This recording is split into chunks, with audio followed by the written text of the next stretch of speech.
Hello, welcome back to Recovery Demystified. I am your queer and neurodivergent host, Early. If you felt left behind in the world of addiction recovery, guess what? You're not left behind anymore because I'm coming back for you.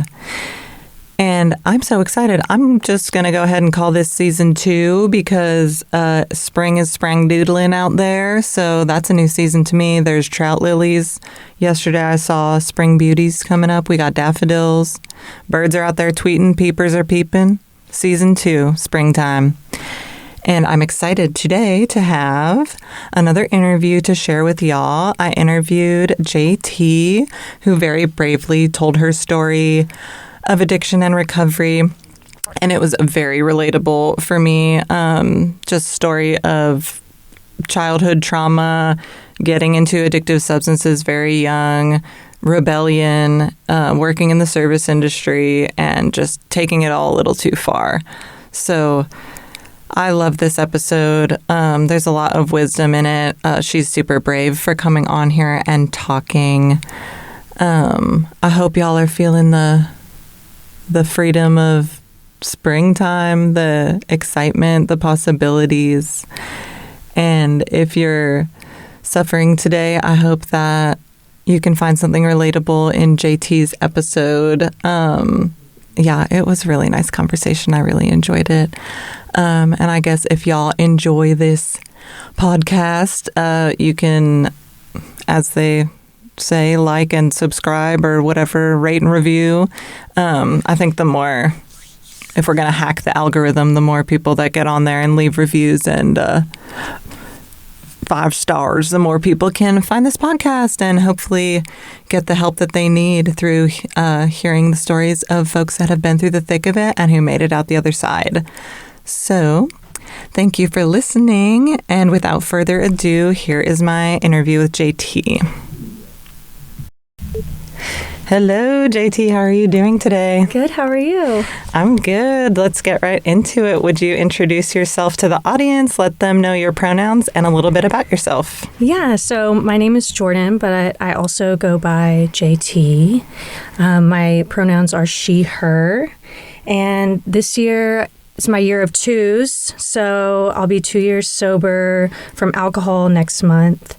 2 years sober from nicotine and pharmaceuticals in June, and then 2 years sober from weed in August. And then I'll also be 2 years celibate in September. Oh, so a lot of things happening. A lot of things happened 2 years ago. Yeah. And so I'm a student. I work full time in hospitality. I've been doing that for over 10 years now. I have 2 dogs that I care for that I love. And yeah. That's kind of it. What kind of dogs do you have? I have 2 pit bull mixes, MacGyver and SZA. MacGyver will be 2 years old. I got him like right when I was getting sober. And he's my cuddle bug. And then SZA's my older girl dog who's kind of like, she's a little, iffy. She's kind of like your older, like, bitchy dog. Yes. I don't know how else to say it. Yes. But she and MacGyver are like my whole world. So, yeah. Are they your therapy animals? I would say definitely, yeah. Like SZA, she came into my life back in like 2017 or 2017 or 2018. And she's been there with me through everything. And then MacGyver, I got him when I first got sober. So he only knows like sober me. And he's just so chill and it's nice. Oh, I love doggies. Yeah, me too. All right. Well, let's wind it back to the beginning. I'm curious about your story. What was it like being a kid? What were your first sort of encounters with substances or alcohol? How did it ramp up? When did you realize it was a problem? And then at the end, we can talk about how you got into recovery. Yeah. So, I mean, I would jump back all the way to when I was like 5 or 6. Unfortunately, my dad committed suicide. He was an alcoholic, but he also was prescribed a lot of medications and would quit taking them and would drink on them. And it was just like this turmoil happening in my family. And then my mom's side also had issues. Everyone had issues. It was just a thing. And so he committed suicide when I was 5, and I was unfortunately there in the house when it happened. Wow. And I think that from that moment, like I remember being super young, like having like depression symptoms and anxiety symptoms. And then they put me on ADHD medication to like help with that. This was like 2001. So like they were just giving ADHD medication to children. Yeah. How soon after that suicide did you start to receive medication or mental health care? So it was pretty soon. So I was 5 when that happened. And then I was in kindergarten. They wanted to like hold me back, but my mom wouldn't let them because I was already old in my grade. And so in 1st or 2nd grade, I like couldn't sit still or whatever, but I think it was just like a trauma response. Yeah. And, or, you know, a little bit of both. I do believe I have some ADHD tendencies. But so, yeah, I was like 7 when they put me on Concerta is what I started out with. But I feel like that was like a huge pivotal moment in my childhood where, you know, being on a stimulant that young, you know, going into I was on it till I was 16. Yeah. What did you think at that time? I don't think I could think anything. I just remember like being like I couldn't sleep very well. Like there was just always like issues, and I would vocalize how I didn't like it. So then I wouldn't take it during the summer. Like that was like the way that I could work it out. I would take it during school, but then in summer I could be off of it. And I think that kind of like just messed with my brain as a child. And were you receiving any other like therapy or mental health care for that trauma, or was it just sort of like take a pill and that'll solve that? Kind of, yeah. I mean, it was really like my family's really good at kind of like putting it under the rug and kind of sweeping it under the rug. And so, you know, they did the best they could, but basically it was just like, we got to keep moving on. And so, you know, it wasn't really ever talking about therapy for the issue itself. It was just Band-Aids on what was like the fidgeting and the whatever. Yeah. Yeah. So how did things progress from there?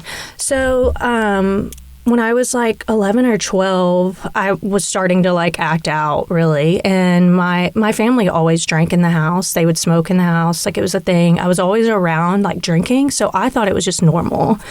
So at like 11 or 12, I stole a pint of vodka and I drank the whole thing. Because I was like, that's what you do. Mm-hmm. You just drink all of it. Yeah, it's what you saw demonstrated to you by the adults in your life. Yeah, so that makes sense. Yeah. Exactly. Mm-hmm. So, and then I was really hard to parent because I wouldn't listen. I acted out a lot. So when they found out like, oh, she stole that, and I replaced it with water of all things. Yeah. Even adults do that. Yeah. And so my stepdad at the time and my mom, they were upset with me, but, you know, they couldn't really discipline me. I just kind of like got out of it somehow. And, you know, then it's like 12, 13, you're in the woods with your friends drinking, and it just kind of like progressed from there. Mm-hmm. But then around like 13, 14, I met a really great friend, childhood friend, and her family. They were very like, just had a really good family bond. And so I was around them a lot, and they honestly saved me from a lot of heartache.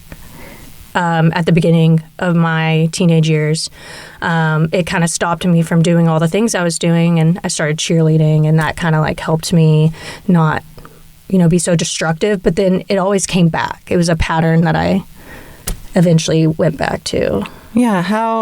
Talk a little bit more about having a positive interaction with like a healthy friendship and like a healthy influence of that adult in your life. How did that come about, and how exactly did that manifest? So I was in 7th grade, and, you know, we were waiting to try out for cheer, and this girl, you know, we just started talking, and then we just became really good friends, and I was just at her house all the time, and I would go on family trips with them. I would do so many things with them. Like, they would take me to the beach. I would stay there for a week at a time if it snowed. And like, it got to the point where they were like, I would like do chores because I was just another kid at this point. They were just so sweet. And then cheerleading, my coach was so like insane, and like we won state, so she was very like serious about it, and it was a sport. Like, we were training like 5 hours, 6 hours a day, every day. Like, it was a huge thing, and that really helped me like kind of steer away from where the path I was headed on. But then eventually I dropped out of high school, and then everything else kind of snowballed from there. When you were at that friend's house, was it more of like a healthier setting? Was there like any visible drinking or active addiction or mental health issues in that house where you started to access those more like healthy coping mechanisms? Yeah, I mean, I would say that, they were very, like, they went to church a lot and stuff. And so they had that foundation that, I lacked for sure. So, yeah, I mean, it was just comfortable. There was no addiction of any kind, showing. So it was my escape from my house for sure. Did it feel safer there? Yeah, definitely. Yeah.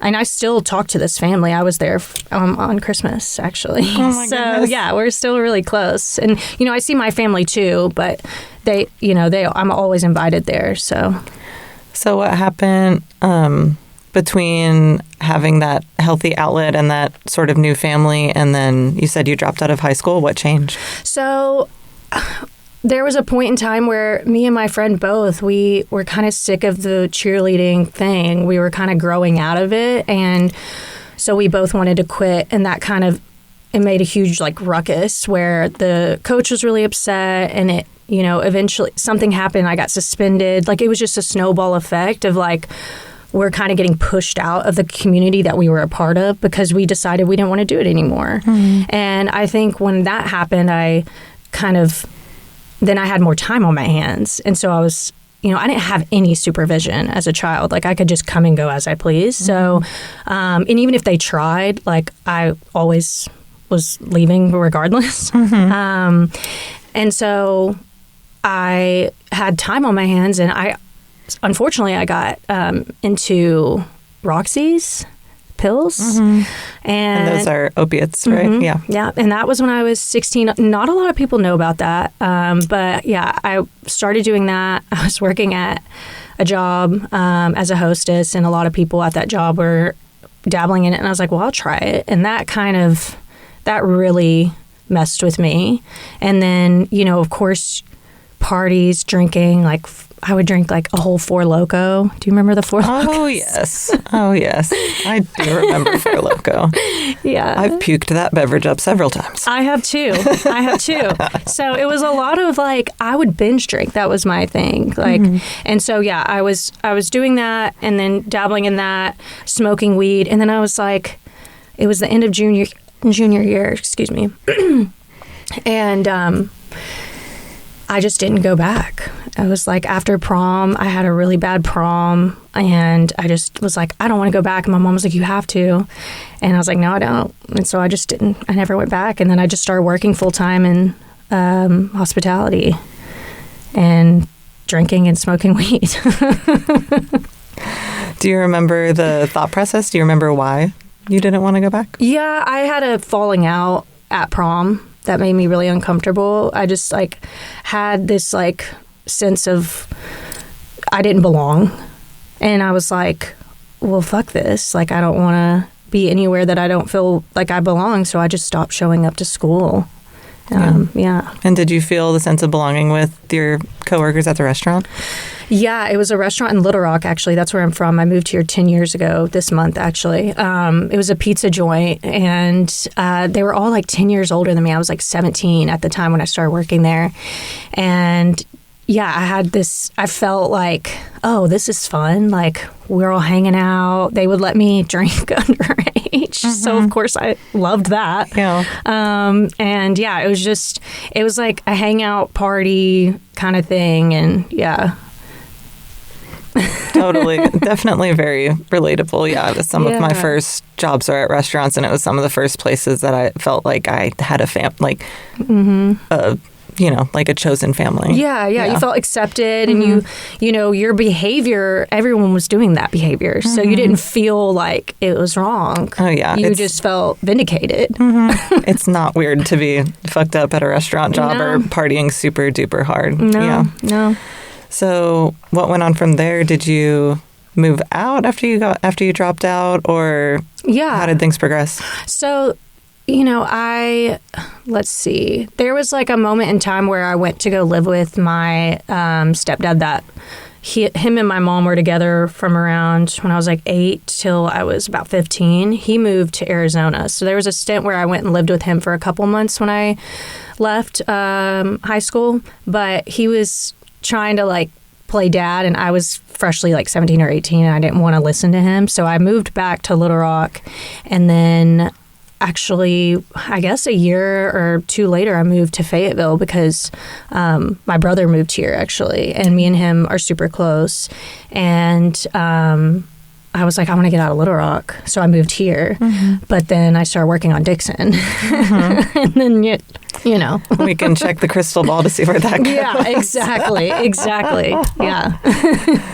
So what was it like in young adulthood, moving to a new city, no parents, burgeoning alcohol and drug career? What happened next? So basically, me and my brother moved in together, and I wasn't 21 yet. He's 5 years older than me. So, he was like 25, 26. And I probably did not do the math right, but you get the gist.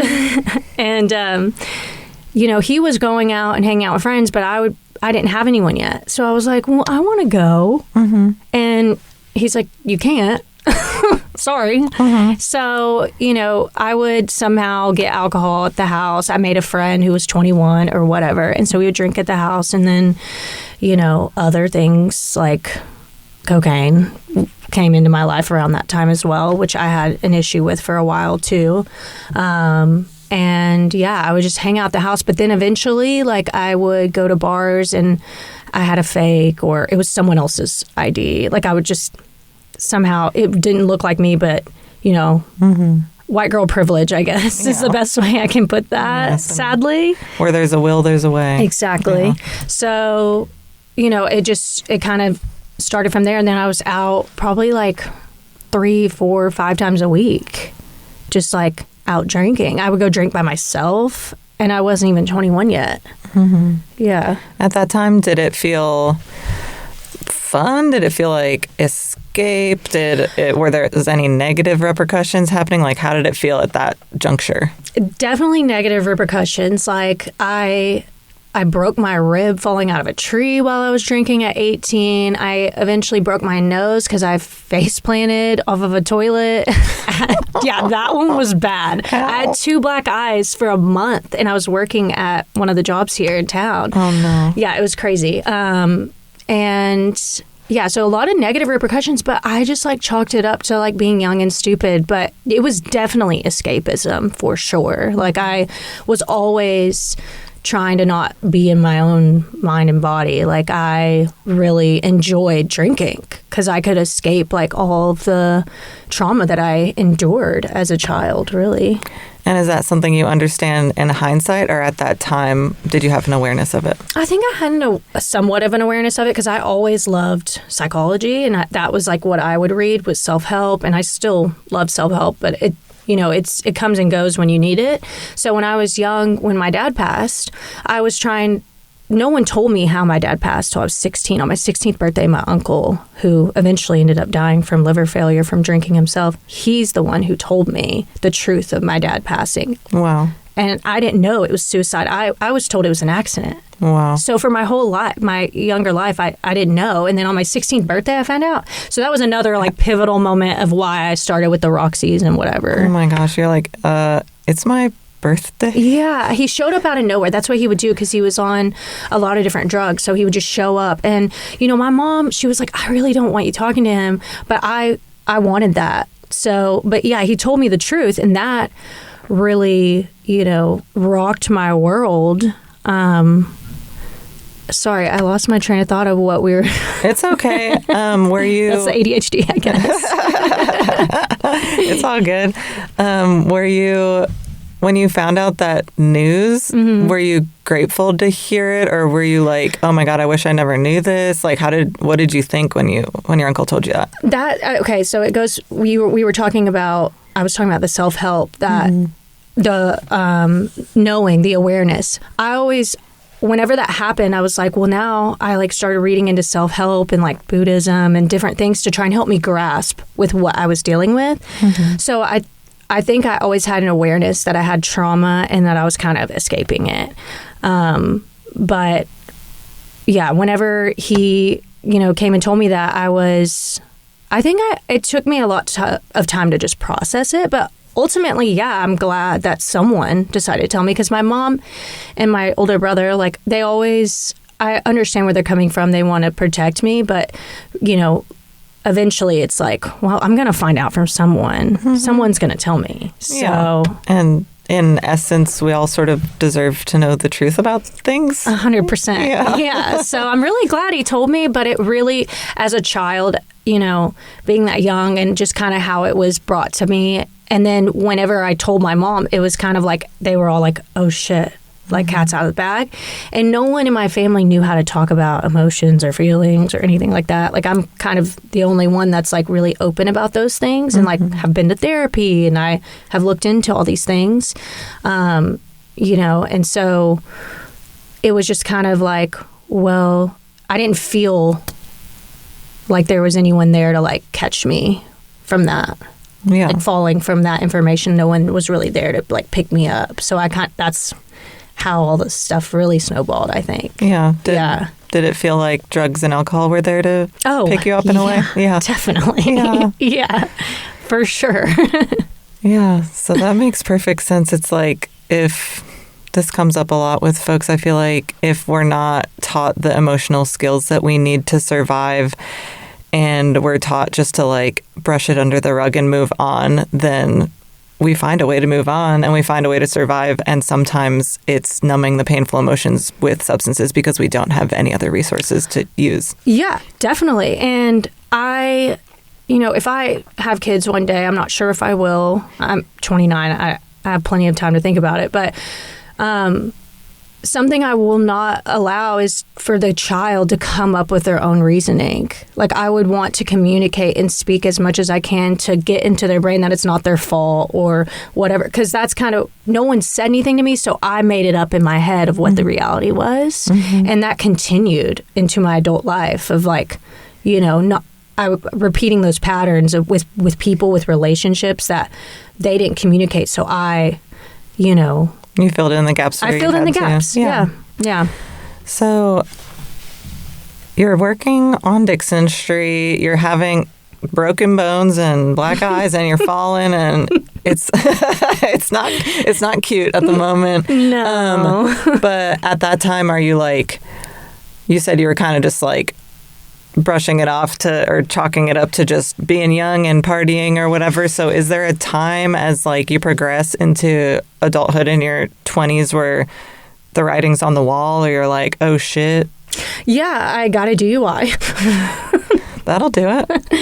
I laugh a lot about these things because I'm just, I think that's the best like cure sometimes. It's just kind of like, but anyway, that's another topic. No, it makes sense to me. I'm at a point where I can laugh about it too, but it's like, I spent enough time being in pain where like exactly now I can just at least look back and be like, wow, isn't that just so embarrassing? Exactly. That I don't know. So I feel you on that. Yeah, I spent enough time being in pain. Exactly. So you got a DUI. I got a DUI. Thank you. Thank you for that. I was like, what did I need to talk about?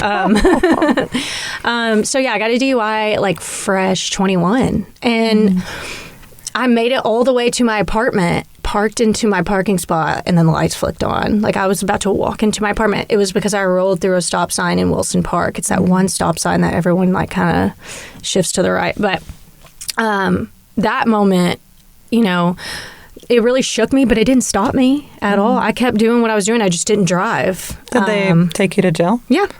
Yeah, I was there for like 20 hours. It was the worst experience of my life. Just like, if you're in front of your freaking house, why don't they let you waltz your happy ass into bed at that point? Yeah, you know, it's crazy because, I mean, I'm just going to say, like, I was definitely doing cocaine that night. So, like, they could tell that, you know, something was up, but, you know, I seemed fine, but my blood alcohol was really, because, like, just...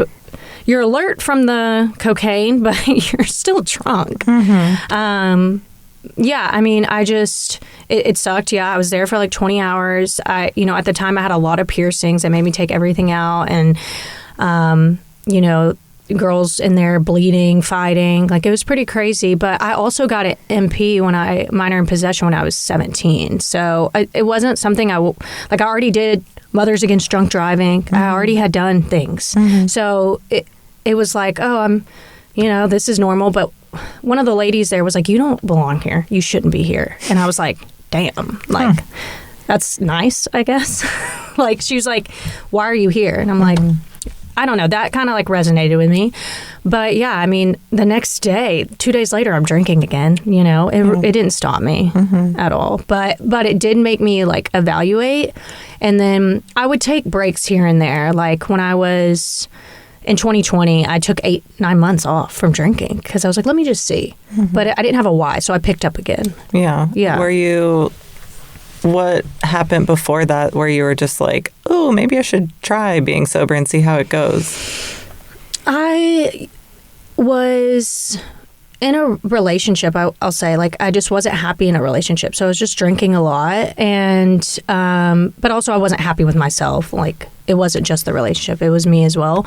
And it was around 4th of July and I had a bender of a weekend. And I just was like... I made an ass of myself. I would get drunk and I would say things I didn't mean, or my insecurities would just like flow over. It was so embarrassing. I would, you know, everything I felt about my relationship, I would speak on it or whatever, and whatever was going on in my life. So I was just embarrassed, really. And I was like, I need to just take a break. And with 2020, we were all stuck in our houses. I was getting unemployment, playing Animal Crossing for like 20 hours a day and drinking vodka and Scarlet Letters like together in a pint glass.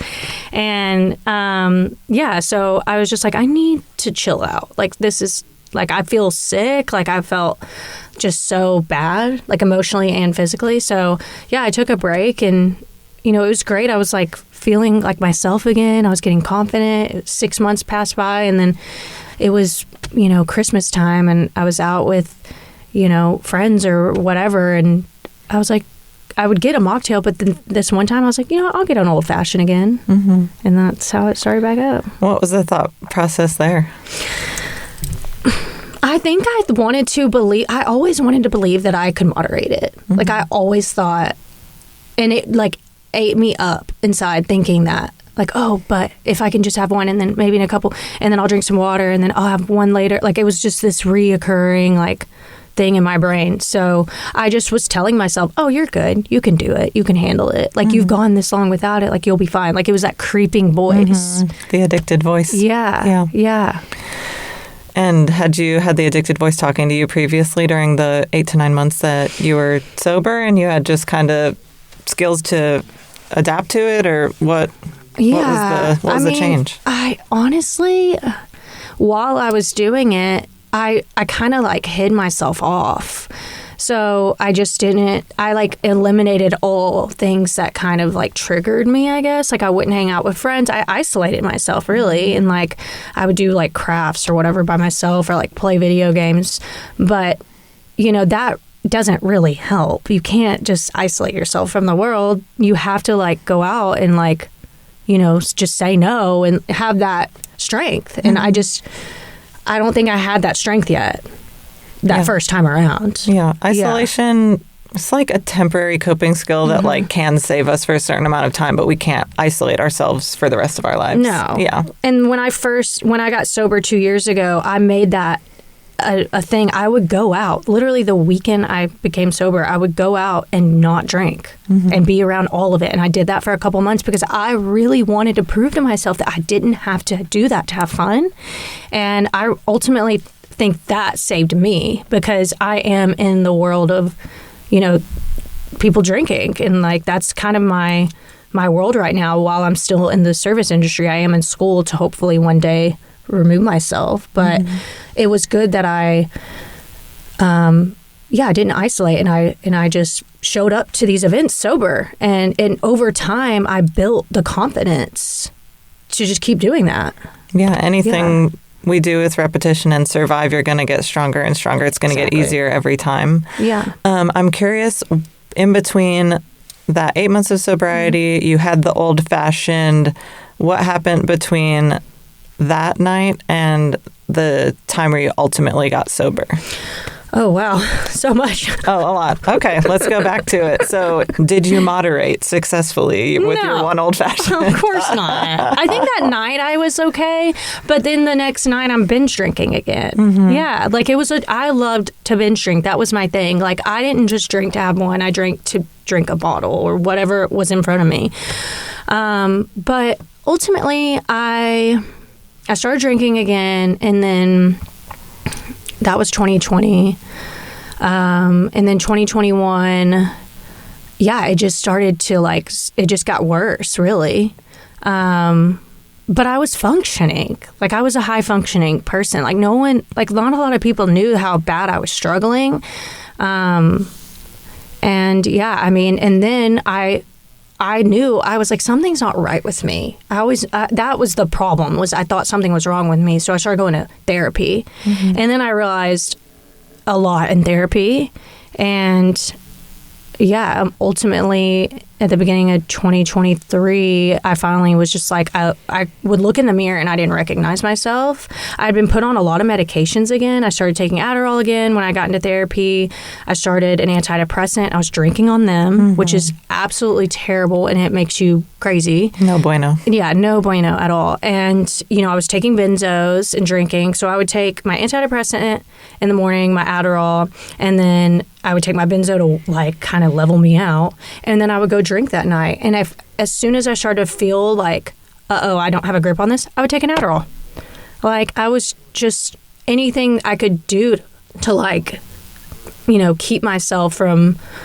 I thought I was leveling myself. Yes, it's drug math. Yeah. So I was doing a lot of that, and ultimately it just someone really close to me was like, listen, someone finally stood up to me, because not a lot of people would, and because I would always find a way to be like, no, and someone finally was like, you're pretty much a nuisance, and I was like, fuck, people are upset with me. And that ultimately, I was like, my people-pleasing nature was like, I don't want people to, not want to be around me, blah, blah. But so at first it was a little mix of, I have to do this for myself, but also I'm, disappointing people and I might lose my job. I need to, get it back into gear. Yeah. I'm interested, was your prescribing doctor aware that you had an alcohol addiction? I think that because I even was I went to the doctor and I was like, I want to quit all medications, because I was I quit drinking and I feel like these medications are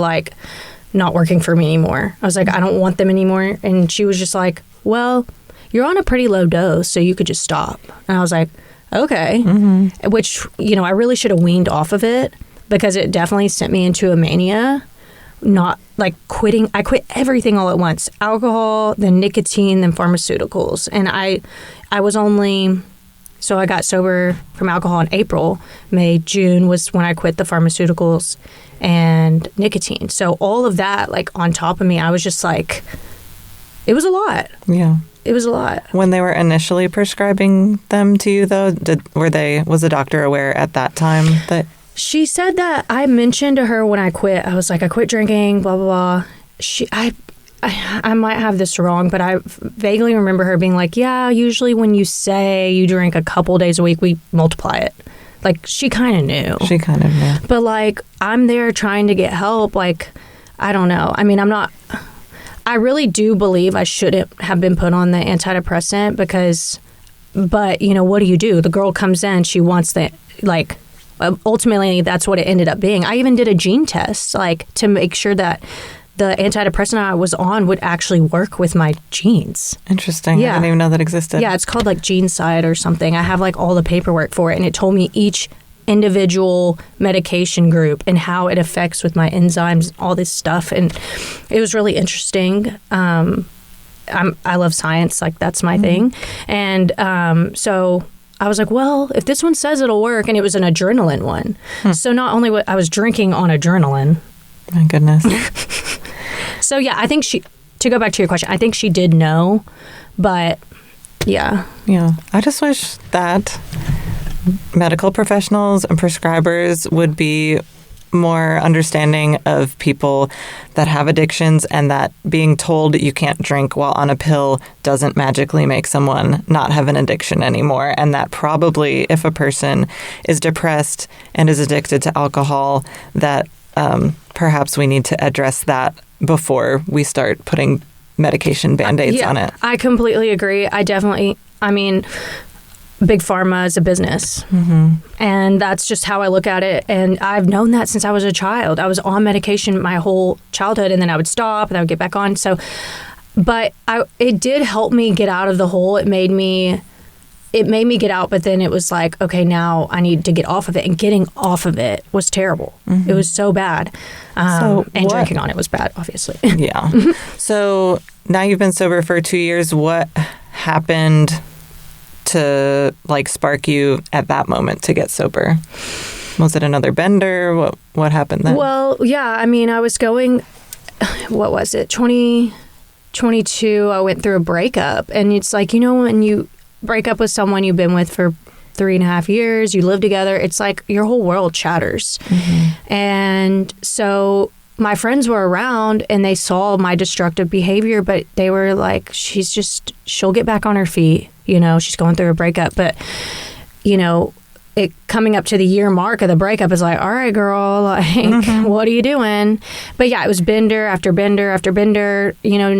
I was living alone. So in this house that me and my ex lived in. So I was, random people at my house, doing drugs and drinking. I was just it was a free for all. I wasn't in school yet. So I had no, I just wasn't doing the right thing. I was escaping. And yeah, that happened up until, so that was 2022. It happened up until the beginning of 2023. And then, yeah, that's when I had that look in the mirror moment, and I was this is not working. I have to stop. But I also did start college at the beginning of 2023, and I was still drinking. And I was I can't do this. And so that was an incentive too. It was if I really want to be serious about school and get a degree, I have to let this go. So yeah. What was it after you made that decision? How was the detoxing? How was the first month? How did you survive that beginning part? Oh my gosh, I walked so much. I walked my dogs I would walk 8 miles a day. It was insane. I ended up losing too much weight. Because all my calories were from drinking. But yeah, I walked a lot. I listened to some podcasts. I love Mel Robbins and Rich Roll and Andrew Zimmerman. Those were my top 3 at that time. And then of course, I love self-help. So I was reading a lot of Quit Lit and just anything I could get my hands on to help me. A lot of sober accounts on Instagram helped me. But yeah, I was against AA. I would not do any groups, which looking back, I do wish that I did a group. I really do. But what turned you off from it? I wanted to be, it's terrible, but I think it's just in my nature I wanted to be the only person to save myself. And I didn't want I didn't want anyone else. I was just I've got this. I can do this. But I do believe that community, obviously I'm here today and you're doing amazing work. So thank you. And I do believe it's really important. And I do wish that I would have let myself have that. But I was scared of the religion part of AA because I did grow up in a religious, my family, my mom, my nanny worked in my grandmother, my nanny, she worked in the church for her whole adult life. But no one ever pushed it on me. No one ever was like, you have to be this religion or this religion. So I've always kind of been in the middle. So that was the issue. I didn't want to feel pressured to like pick a religion or whatever. Yeah. That makes sense. Yeah. So you basically were like unbrainwashing yourself in a very deep way with just being submerged in the Quitlet and the podcasts and the sobriety accounts and everything. Yeah. What definitely. What else did you do during that beginning time to like survive the cravings and the anxiety and whatnot? I worked out a lot, honestly. I rode my bike a lot. I started going back to the gym. You know, I always was an active person, but alcohol was my roadblock for that. It stopped me from doing everything I loved. So I just picked up everything I used to love again. Like, I grew up skateboarding and I grew up like rollerblading. I was always like out and doing things. So I just was outside a lot. And yeah, I mean, I really submerged myself in all the like literature and stuff. But, you know, I also would call friends. I would like call people and just talk. I would talk to my aunt for hours on the phone. My mom even, you know, anyone that would listen that was like close to me, I would call and vent and just kind of like vomit it all out. And, you know, that really helped me to like just be honest with how I was feeling and have people that were willing to listen to me. And, you know, I was honest with myself. Like, I'm having bad cravings today, but I knew that I'm a very like science background type of person. So I was like, they only last 8 to 15 minutes or something crazy. I can't remember the number. It's something like that. Yeah. So I would literally tell myself, you only have, this is it. Like, it'll be gone in a second, like whatever. I would do anything to, you know, try and help myself. So, yeah.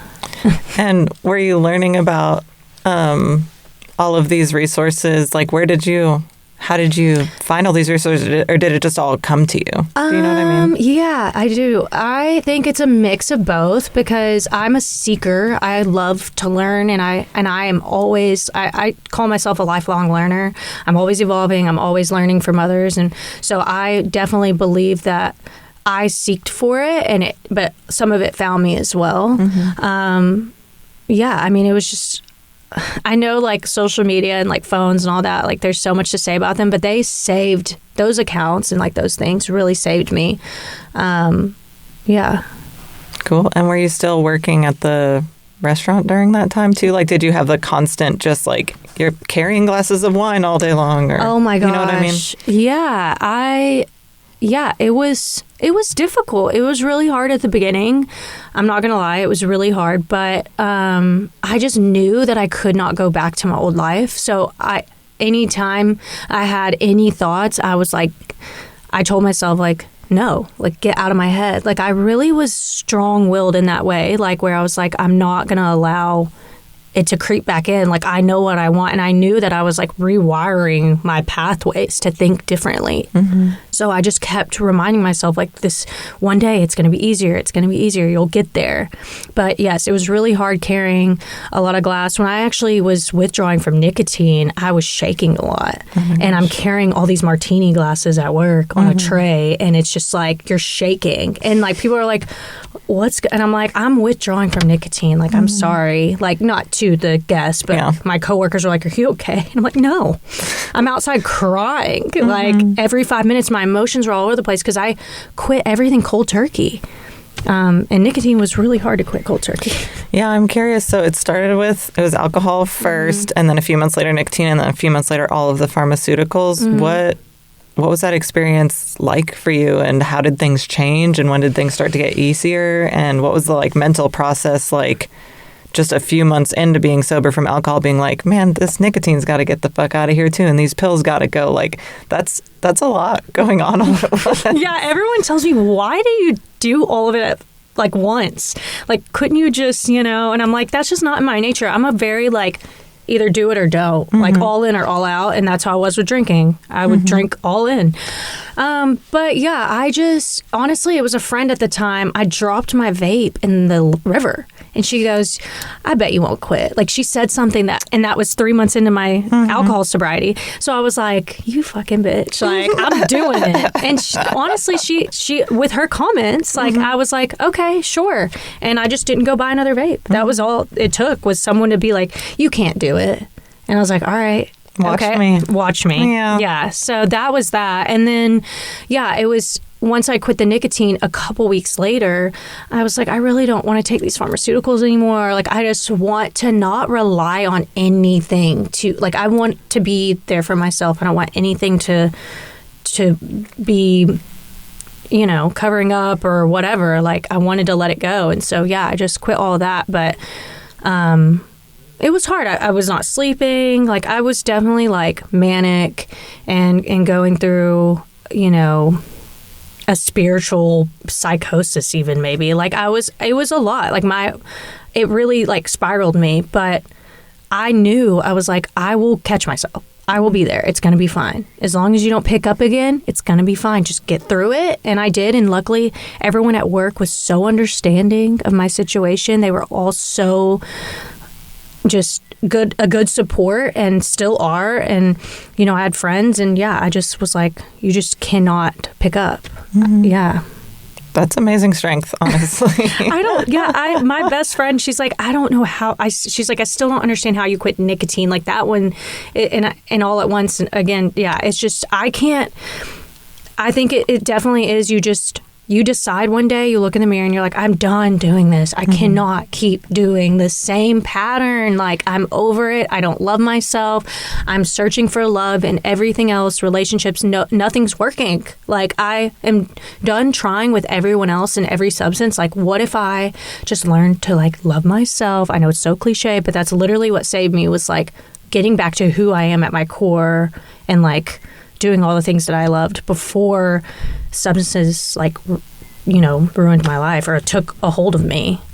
Yeah, and I guess it's more than just like a powerful strength. It sounds like it was strength. It sounds like you had something new to inspire you with your education. It sounded like you were re-educating yourself with the Quit Lit and the podcast, reparenting yourself, finding those interests that you lost along the way, walking, exercising. Like, it's not just strength, it's not just willpower. I mean, the spite helps or whatever. Yeah. But it sounds like you just changed everything in your life to have like a positive setting in front of you, and it had a huge effect. I'm interested, how long did it take after withdrawing and detoxing from all of that stuff for you to kind of get back on track, like feeling normal?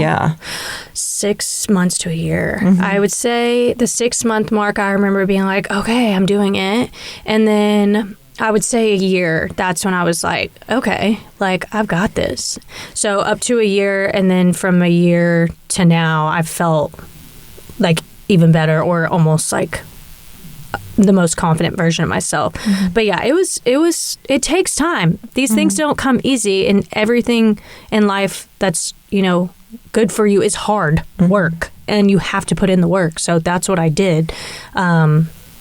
It was about 6 months, I would say. I was starting to feel like myself again, but even then I was still struggling. Like, it wasn't that I was struggling with like wanting to pick up. It was the emotions. Just like, oh, I have to fucking feel like Can't that. numb everything anymore. Yeah, that was the craziest part. I was like, oh, I have to like face this now. Like, fuck, I don't want to face this, but you do, and here you are. And it's a part of life, and you survive, and the more you practice facing the emotions, the better you get at it. Exactly. Yeah. So I'm interested in what a new sober life is like for you now. Like, what has changed? Oh my God, everything. If you knew me before, I feel like you probably feel this way as well. Like, you're just such a different person. I have people I have known for years, they don't recognize me now. I look so much different. The way I show up in the world is different. Everything about me, it's night and day. If you knew me before to now, it's insane. I mean, I would credit a lot to like just having confidence to be yourself and to love yourself. And that shows up whenever you put in the work, I guess. So, yeah. Yeah, people can see that and they can feel that when they look at you. Yeah. Are you still in therapy, and have you been able to like sort of address what seems like the core wounding in your life, which is the traumatic death of your father? Yeah. So I was in therapy for 1.5 years, and I did a lot of EMDR therapy. So it was like taking me back to the day and all the feelings and like all that. And, I am all for therapy, but I was going in circles. I was doing talk therapy, and it felt like I would get past it, but then it would get brought up again. But I felt like we did the work, and it just wasn't. It was constant. So I don't believe that necessarily talk therapy is probably the best for me personally, because it felt like I was just in the same loop. And I'm really into like resolution and like, finding something to just change it. And I don't want to keep going back there. So, but I did do I did 1.5 years of therapy, and the EMDR did help. But there came a point where I was like, okay, I have to let this go. I have the tools. She gave me the tools, and now I need to go out in the world with these tools and, use them. But I can't have her there all the time. So, yeah. Yeah. I mean, it sounds like you found the kind of therapy, the trauma therapy that maybe you needed. Do you feel like that wound has been like adequately addressed in your life? Or you have more work to do there? Oh, always. Yeah. Always more work. You're not completely cured and well balanced. Right. No, unfortunately, no, you're never like fully cured. You just learn how to walk through the world with it by you. You don't carry it like a big cloak. It's there, but it's not always there. It's just, it comes and goes. Grief. I've had 2023 when I got sober, my stepdad that raised me randomly passed, out of nowhere. And then my uncle passed a couple days later. And then my grandmother passed in December of that year. That year was so hard. There were so many times that I could have drank because of all these passings and everything. Sorry, what was the question again? If you're completely healed and well balanced. And the answer is that, like, it seems like you perhaps have come to peace with the death of your father, but that life goes on, and wounding and grief is something that constantly occurs. Yeah. So I had a lot of, my dad passed when I was a kid, but then I had all those passings happen when I was getting sober. I believe that, I'm a better person because I've dealt with so much death in my life, but I do feel, desensitized to it. People die a lot in my life, and I just have kind of been like, okay, it's just another thing that you deal with in life. And I do believe it made me stronger. But I'm a single female in my, late 20s. I'll be 30 this year.